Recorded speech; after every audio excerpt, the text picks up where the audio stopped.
Hello everyone, my name is Western Ninja 11 and today we're going to be doing an unboxing and review of these two Cars 3 mini races from Cars on the Road. Specifically these two little dinosaurs, which are called the Quadratorquosaur and the Clankylosaurus. I probably butchered the name of the first one, but oh well. The reason as to why I'm doing a double review of these dudes is mostly because I don't have 155 scale versions of these dudes to compare them to, since they don't really exist.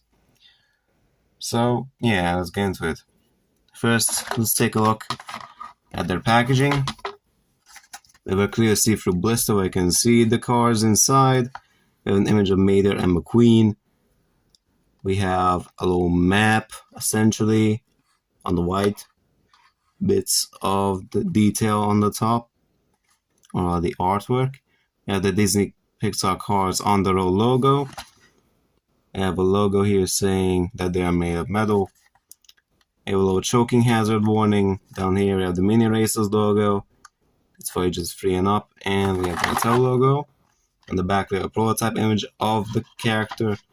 And we have its name in 3 different languages. Mini Racers logo again. And there's really nothing else to look at. And for this dude, it's basically the same thing, just with a different prototype image and name. Interestingly enough, his name is only written in 1 language, whereas for this dude, it's written in 3, so that's interesting. Anyways, let's crack them open.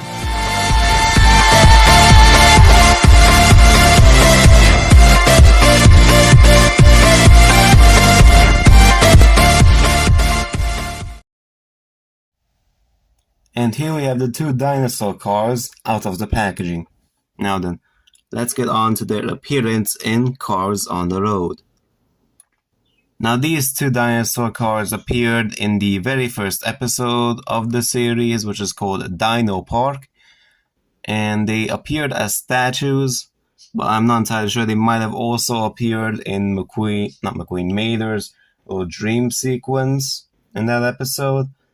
I'm not entirely sure, but I know for sure that this dude here definitely appeared as a statue. And I will throw up images of both of these dudes up on the screen. For releases in the Mini Racer line, this is the very first release of them. And the 155 scale line, they have absolutely no releases at all. So yeah. Let's get into the review of these dudes. Starting off with this one here. From the front, we can see that he has a more tired or saddish expression. There's a nice horn sticking out the front. His front bumper is a dark brown, not brown, silver, gray. I think it's gray. Or maybe it is brown, I'm really not sure. His main color appears to be yellow-ish. He also appears to be all dirty from front to back.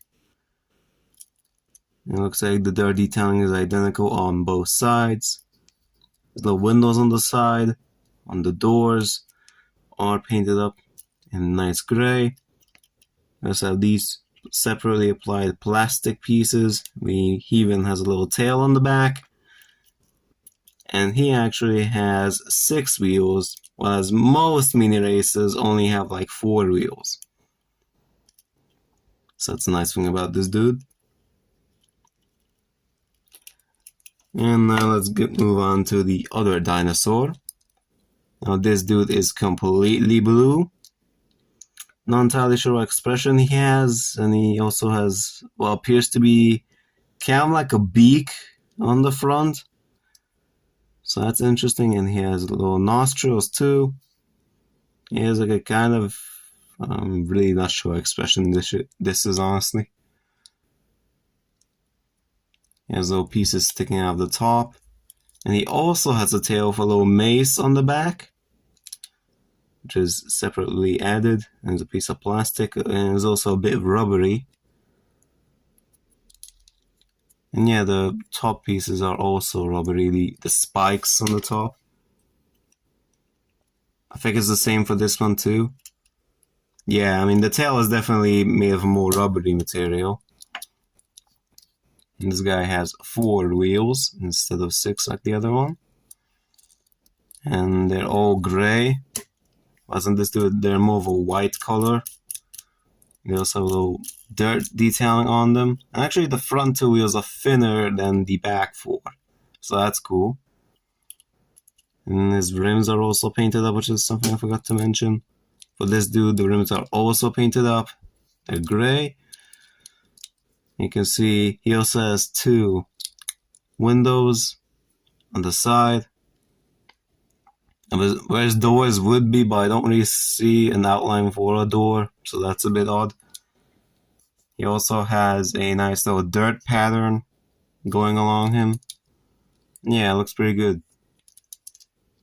And it also appears to be different on both sides. See that dirt detailing from this side goes all the way up to here. Whereas on the other side, it doesn't really do that. As you can see, it's a bit difficult to tell, but yeah, the dirt detailing doesn't go up to here on this side. And that's basically all I have to say about these dudes, but before we end the video, let's do a little comparison between some other cars from the Mini Racer line. Kiri and McQueen, just to see the little size difference. I mean, these dudes are a bit bigger than the average Mini Racer. You see, I mean, not by much, but they're definitely a bit bigger. Decided to bring out Rotor Turbowski because, well, he is a bit of a bigger Mini Racer too.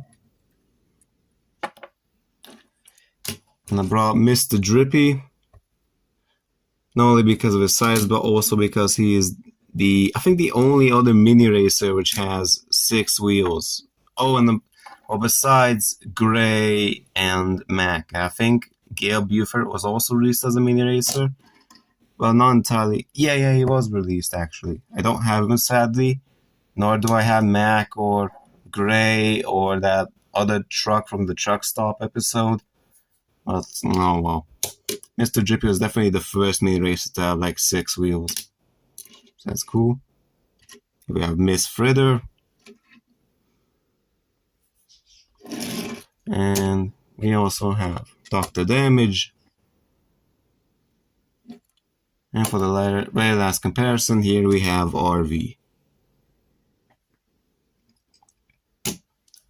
So there you go. I hope you enjoyed this review, and I will see you next time. Goodbye.